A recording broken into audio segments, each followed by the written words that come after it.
Halo teman-teman di Beyond Youth, yuk sama-sama kita menyembah dan memuji Tuhan.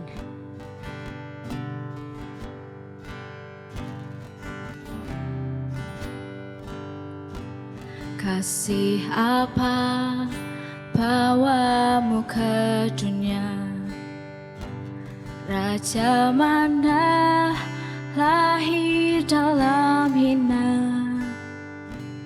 namun dalam gelap kau telah datang, turun ke dunia yang kau cipta.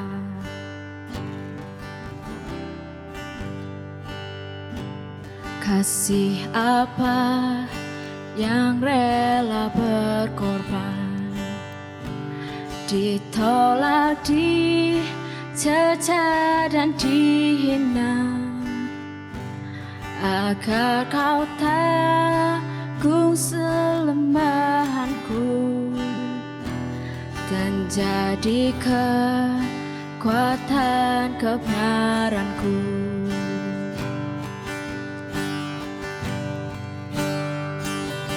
Oh kasih seperti samudra,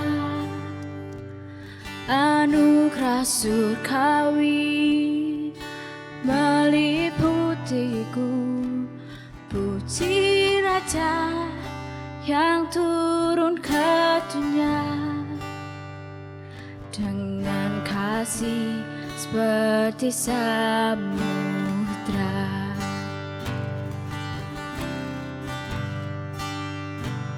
Kasih apa bawamu ke salib, menanggung semua hutang dosaku.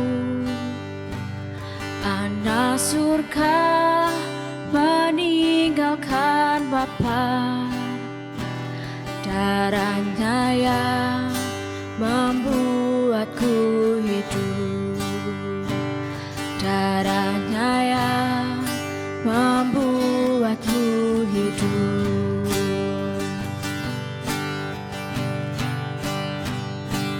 Oh kasih seperti samudra, anugerah surgawi meliputiku. Puji Raja yang turun ke dunia dengan kasih seperti samudra.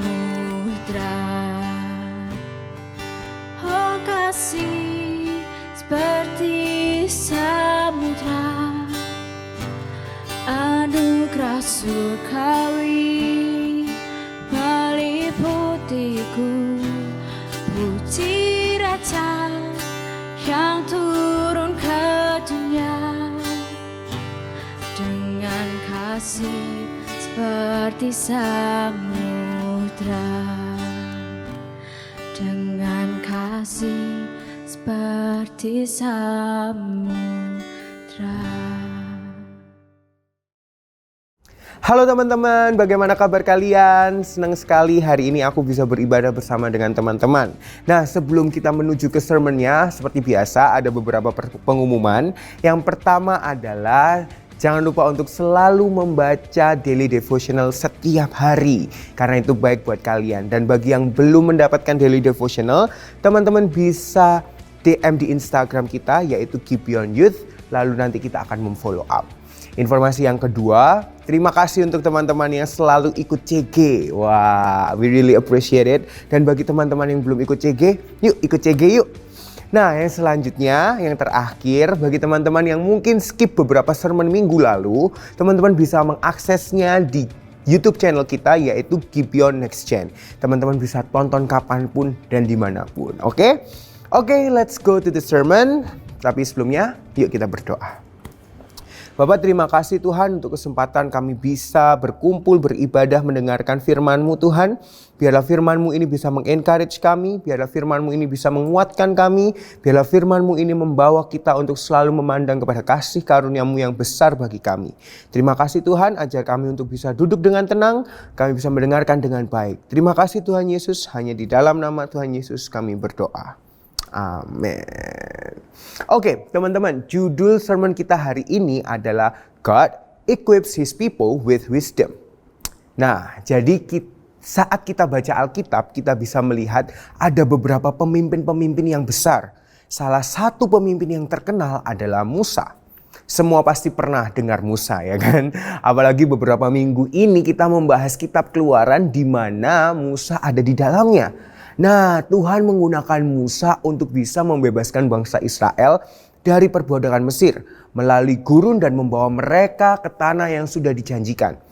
Keberadaan Musa untuk membebaskan bangsa Israel bukan hanya untuk memberi petunjuk saja, tetapi Musa menjadi penyambung lidah untuk memberitakan apa yang Tuhan ingin katakan kepada bangsa Israel. Musa adalah pemimpin yang baik, di mana orang-orang mendengarkan dia dan mengikuti dia. Namun, dia masih harus banyak belajar dengan melihat dan mendengar bapak mertuanya. Kalian pernah tahu ceritanya nggak? Bapak mertuanya itu bernama Yetro. Dalam sebuah cerita di Keluaran disebutkan bahwa tanpa tujuan dan alasan yang jelas, Musa itu mengirimkan istrinya Zipora dan kedua anaknya yaitu Gersom dan Eliezer untuk tinggal bersama ayah mertuanya. Ayah mertua Musa mendengar tentang apa yang Tuhan lakukan pada Musa dan orang-orang Israel untuk keluar dari Mesir. Dia memutuskan untuk bertemu dengan Musa di padang gurun membawa istri dan anak-anaknya.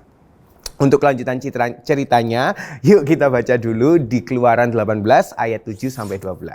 Lalu keluarlah Musa menyongsong mertuanya itu. Sujudlah ia kepadanya dan menciumnya. Mereka menanyakan keselamatan masing-masing, lalu masuk ke dalam kemah. Sesudah itu Musa menceritakan kepada mertuanya segala yang dilakukan Tuhan kepada Fir'aun dan kepada orang-orang Mesir karena Israel. Dan segala kesusahan yang mereka alami di jalan dan bagaimana Tuhan menyelamatkan mereka. Bersukacitalah Yitro tentang segala kebaikan yang dilakukan Tuhan kepada orang Israel. Bahwa ia telah menyelamatkan mereka dari tangan orang Mesir. Lalu kata Yitro, terpujilah Tuhan yang telah menyelamatkan kamu dari tangan orang Mesir dan dari tangan Fir'aun. Sekarang aku tahu bahwa Tuhan lebih besar dari segala Allah, sebab ia telah menyelamatkan bangsa ini dari tangan orang Mesir. Karena memang orang-orang ini telah bertindak angkuh terhadap mereka. Dan Yitro, mertua Musa, mempersembahkan korban bakaran dan beberapa korban sembelihan bagi Allah. Lalu Harun dan semua tua-tua Israel datang untuk makan bersama dengan mertua Musa di hadapan Allah. Nah teman-teman, setelah kita membaca ayat yang tadi kita baca ya, kita bisa flashback bagaimana Tuhan menyertai bangsa Israel dan Musa saat keluar dari Mesir. Tuhan menyediakan semua kebutuhan, Tuhan menyertai mereka, menolong dan banyak hal yang lain yang bisa Musa ceritakan kepada Yetro, ayah mertuanya. Dan setelah diceritakan kepada ayah mertuanya, coba teman-teman perhatikan respon dari ayah mertua Musa. Karena setelah mendengar itu, Yitro, ayah mertua Musa itu bersuka cita. Dia mengucap syukur kepada Tuhan atas apa yang sudah dilakukan kepada Musa dan bangsa Israel. Nah, sebelum aku mau lanjutin, aku mau tanya deh ke kalian. Kalian mau bisa refleksikan ini. Tentang respon Yitro saat mendengar cerita dari Musa. Pernahkah kita bersuka cita dan memuji Tuhan saat ada saudara seiman kita yang mengalami kebaikan Tuhan? Teman-teman perlu diketahui di pasal sebelumnya bangsa Israel mengeluh terus, banyak sekali ngomel terus tentang keadaan. Gak dapat makan, gak dapat air dan lain-lainnya. Sampai bilang mendingan aku di Mesir aja. Nah, kita sebagai manusia sangat mudah sekali mengeluh, komplain. Mengomplain sekolah, komplain orang tua kita, komplain teman kita, komplain gereja, bahkan mengomplain Tuhan. Hal-hal itu sering kita lakukan saat yang terjadi tidak sesuai dengan kemauan kita. Ya, sama seperti bangsa Israel. Masalah terbesar kita adalah dosa. Kita jatuh dalam dosa, kita rusak karena dosa, dan kita komplain itu karena itu natur kita. Sudah alami bawaan dari lahir. Mata dan hati kita tidak lagi mengarah kepada Tuhan. Komplain adalah bentuk alami saat hati kita yang penuh dosa tidak puas. Tadi kita sudah baca di Keluaran 18 saat Yetro dan Musa bercerita tentang apa yang terjadi. Musa cerita dengan lengkap, tetapi semangat yang saat Musa bercerita itu bukan semangat mengkomplain, tetapi justru semangat yang ditransferkan Musa ke Yetro adalah semangat untuk melihat kasih setia Tuhan atas bangsa Israel. Meskipun bangsa Israel mengeluh di hadapan Tuhan, tetapi Tuhan tetap memelihara. Dan bagi Musa yang cerita yang layak untuk disampaikan adalah cerita yang berfokus kepada Tuhan dan kesetiaan Tuhan dibanding cerita saat bangsa Israel imannya mulai goyah. Sehingga Yetro dan Musa memuji Tuhan bersama. Respon yang muncul kepada Yetro adalah sukacita. Nah teman-teman, mungkin hari-hari ini kalian sedang mengalami hal yang gak enak. Sehingga kalian mengeluhkan banyak hal. Mungkin itu memang tidak mengenakan kalian dan tidak sesuai dengan ekspektasi kalian. Tetapi aku percaya bahwa Tuhan berdaulat. One day kalian akan semakin kagum kepada Tuhan saat kalian melihat bahwa Tuhan sudah merencanakan dengan sempurna dan ceritamu itu bisa mengencourage orang lain, bisa menguatkan orang lain. Sebagai tubuh Kristus, mari kita saling menguatkan satu sama lain dalam pertumbuhan iman kita dan dalam pengudusan kita. Amin. Nah, selanjutnya mari kita baca di Keluaran 8 ayat 13 sampai ayat 21. Keesokan harinya duduklah Musa mengadili di antara bangsa itu, dan bangsa itu berdiri di depan Musa dari pagi sampai petang. Ketika mertua Musa melihat segala yang dilakukan kepada bangsa itu, berkatalah ia, "Apakah ini yang kau lakukan kepada bangsa itu? Mengapakah engkau seorang diri saja yang duduk, sedang seluruh bangsa itu berdiri di depanmu dari pagi sampai petang?" Kata Musa kepada mertuanya itu, "Sebab bangsa ini datang kepadaku untuk menanyakan petunjuk Allah. Apabila ada perkara di antara mereka, maka mereka datang kepadaku dan aku mengadili antara yang seorang dan yang lain.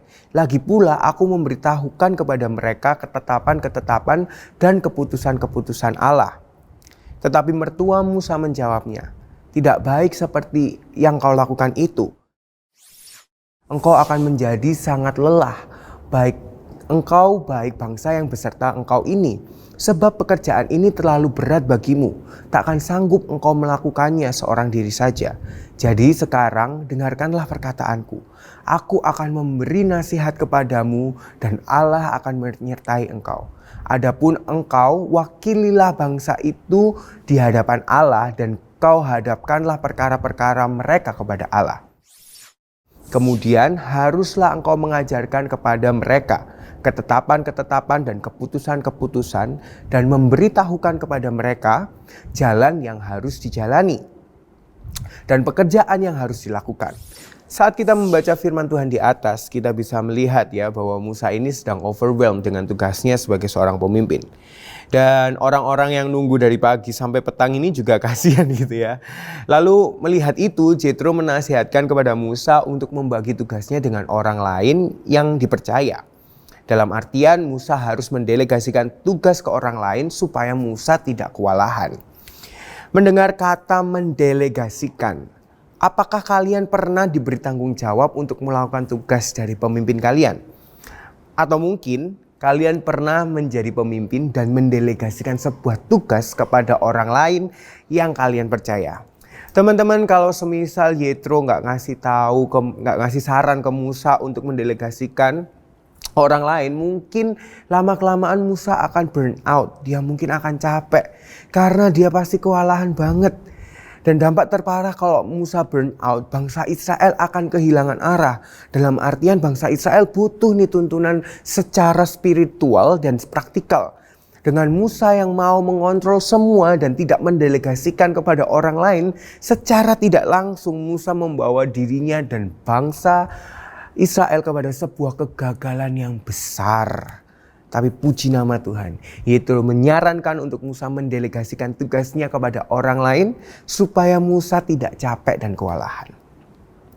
Oke, selanjutnya yuk kita baca dulu yuk di ayat pasal 18 ayat 24 sampai 27. Musa mendengarkan perkataan mertuanya itu dan dilakukannya lah segala yang dikatakannya.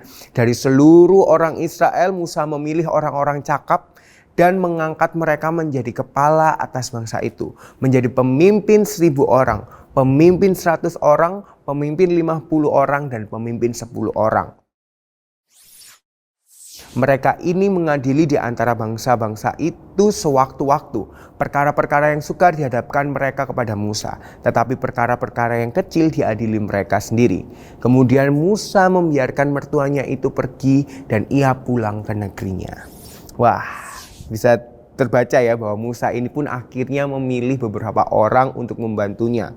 Orang-orang itu akan membantu Musa untuk mengadili orang-orang dengan perkara-perkara kecil.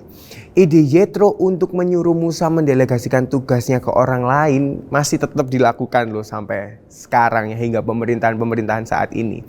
Contohnya nih, sekeren apapun Pak Jokowi memimpin Indonesia, beliau butuh mendelegasikan tugasnya ke orang lain yang dia percaya. Pemimpin-pemimpin gereja di Perjanjian Baru pun memimpin bersama dan membantu tubuh Kristus untuk memenuhi panggilannya.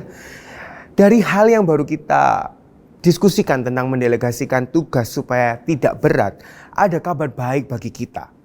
Mungkin hari-hari ini teman-teman merasa ada beban yang berat yang kalian alami, ada struggle, ada hal-hal yang mungkin kalian kalau bawa sendiri itu capek gitu ya. Kalian membawa beban itu sendirian. Kalian gak berani untuk bercerita. Kalian bingung mau cerita ke siapa gitu.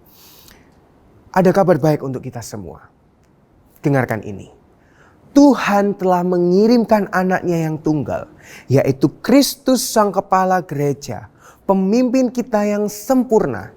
Kita semua diundang untuk meletakkan segala beban yang berat kepada Kristus yang penuh dengan hikmat, kekuatan untuk menanggung semua beban kita. Dalam Kristus kita menanggalkan segala beban dan mengikutinya dengan membawa apa yang sudah Dia berikan, yaitu kasih karunia dan kebenarannya. Inilah yang harus kita ingat setiap kita memiliki beban yang berat. Karena hanya Dialah yang memimpin kita, memperlengkapi kita untuk menyelesaikan perjalanan iman kita masing-masing. Musa membutuhkan orang lain untuk menyelesaikan tugas, mengenalkan kasih Tuhan dan mengajarkan hukum Tuhan. Tetapi Tuhan telah menyediakan bagi kita tubuh Kristus, di mana Yesus menjadi kepala untuk bekerja bersama untuk menyebarkan Injil ke seluruh dunia dan membawa mereka menjadi bagian tubuh Kristus. Ada 3 hal yang mau aku sampaikan ke kalian. Dan biarlah ini bisa menjadi bahan perenungan kalian. Yang pertama, dengan segala macam bentuk orang dan talenta yang dimiliki tiap-tiap orang, menunjukkan bahwa setiap orang memiliki peran yang berbeda. Tidak ada yang lebih penting atau tidak penting. Karena dengan peran yang berbeda dan tugas yang berbeda, menunjukkan bahwa setiap tubuh Kristus harus bekerja bersama untuk membawa kabar baik Injil kepada semua orang. Bukan berarti juga saat kita butuh orang lain berarti kita ini lemah. Tetapi justru menunjukkan sebuah pengertian bahwa apa yang kita lakukan ini, kita lakukan bukan dengan kekuatan kita sendiri. Sehingga bukan dengan bangga bilang ini karena aku. Tetapi perbedaan justru membawa kita untuk memandang kepada Kristus karena kasih-Nya yang menyatukan setiap kita. Yang kedua, apakah kita mudah bersuka cita? Ataukah kita hidup dalam keluhan-keluhan tak berujung saat Tuhan meletakkan kita di tempat yang tidak sesuai dengan ekspektasi kita? Kita harus menerima dan melihat bahwa Tuhan telah bekerja dalam hidup kita, sehingga kita dapat bersuka cita karena penghiburan dari Tuhan. Dan biarlah sukacita kita ini bisa mengencourage orang lain, menguatkan siapapun yang mau datang kepada Tuhan.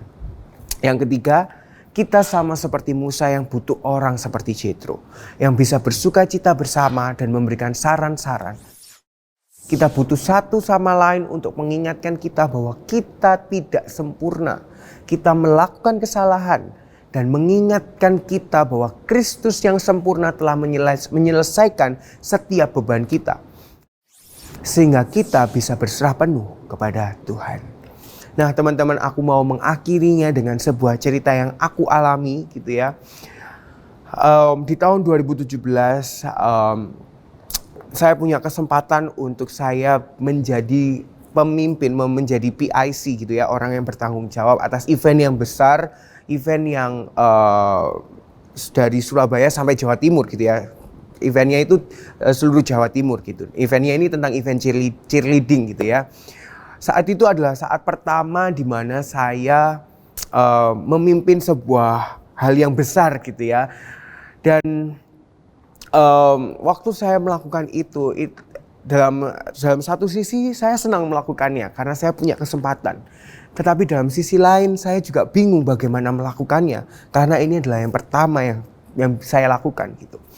Nah, waktu beberapa bulan sebelum event itu dilaksanakan gitu ya, kita sudah meeting dan banyak pembahasan gitu.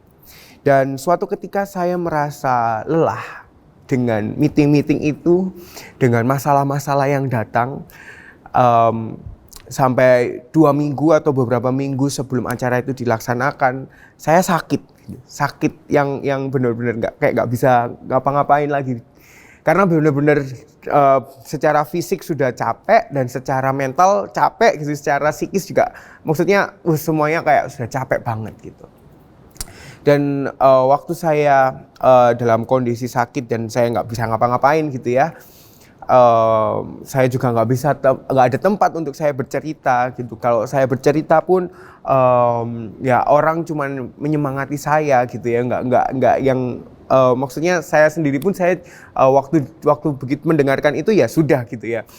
Nah tetapi waktu saya di masa-masa sakit itu, saya teringat gitu loh bahwa saya ini sedang melakukan sebuah hal yang pusatnya saya.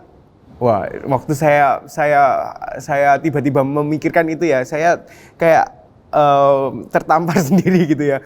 Karena semuanya berusaha untuk saya kontrol. Aspek-aspek kecil, aspek-aspek besar, saya berusaha untuk mengontrol semuanya. Karena saya merasa bahwa saya adalah orang yang bertanggung jawab atas ini semua. Jadi saya berusaha untuk tahu semuanya dan mengontrol semuanya sampai saya sendiri akhirnya capek. Dan waktu saya diingatkan akan hal itu, saya berdoa kepada Tuhan. Saya menyampaikan apa yang menjadi keluh kesah saya. Saya menyampaikan apa yang menjadi struggle saya menjadi seorang pemimpin. Dan saat saya berdoa, Tuhan mengingatkan saya bahwa ini adalah tentang berhala. Yang pertama berhala untuk mengontrol semuanya, dan yang kedua adalah berhala untuk penerimaan. Jadi saat saya merasa event ini berhasil, biarlah nama saya yang dipuji gitu kan. Nah saat Tuhan mengingatkan ini, saya bertobat teman-teman. Sebagai manusia kita semua pasti punya berhala ya. Salah satunya adalah berhala untuk mengontrol segala hal-hal yang kecil. Dan apa yang Tuhan mau itu bukan itu gitu. Karena itu fana. Karena itu sementara. Tetapi apa yang Tuhan mau adalah saat-saat dimana kita saat-saat kita terpuruk, saat-saat kita mengalami beban yang berat, saat-saat kita bingung harus bagaimana, gak ada tempat untuk cerita, saat-saat kita ada di bawah mungkin. Hal itu mungkin terjadi dalam hidup kita untuk kita semakin memandang kepada Kristus. Untuk kita semakin mengarahkan hati kita kepada Kristus.